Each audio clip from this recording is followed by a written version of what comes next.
escalation of 30% in the cost of ongoing federal and provincial development schemes is one of the many decisions where the caretaker government overstepped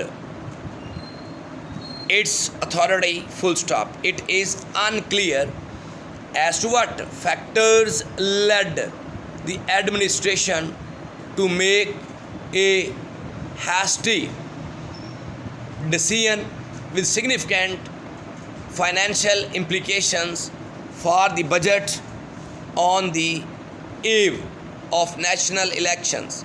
Full stop. It is also not known how to quantum of cost increase was determined, and if it would apply to all schemes or vary from project to project. Full stop. Indeed, soaring inflation over the past 2 years has led to a rapid rise in the price of practically everything, and overruns in the capital costs of infrastructural projects were widely anticipated.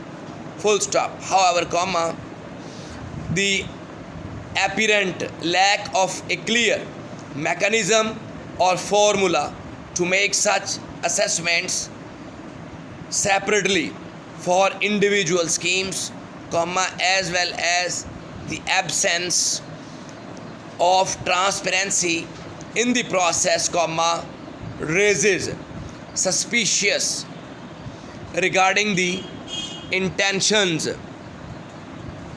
of the decision makers. Full stop. After all, the government's development spending has always been a major source of leakage of public funds and corruption. Full stop. It is, therefore, hoped that the new government will review the decision at least for the sake of transparency, if nothing else. Full stop. The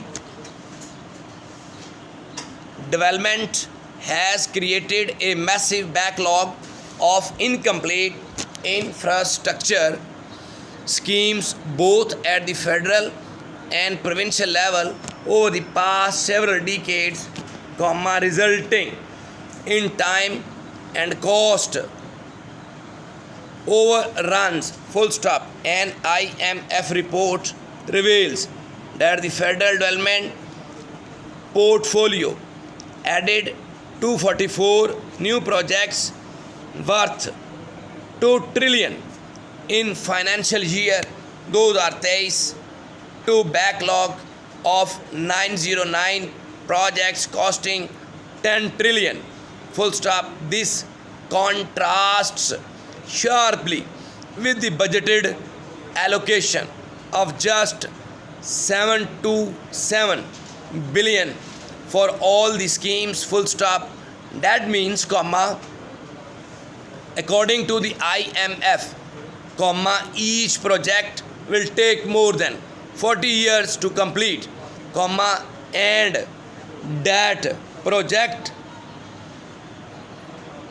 too, if no new scheme gets underway during this period. Full stop. The provincial development backlog is estimated to be even bigger. Full stop. No wonder many economists refer to Pakistan as a graveyard of development projects. Full stop. It is incumbent upon the PML-led government to reform the annual public sector development program.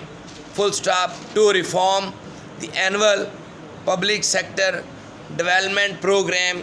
Full stop. The reform of capital development spending is as crucial as the privatization of SOE or improvements in tax collection to bridge the fiscal deficit, full stop. Thus, comma, it is advisable that all federal and provincial schemes are audited and those not needed are discarded, full stop. In this way, comma, our meager resources will be allocated for only those projects that have economic value, full stop.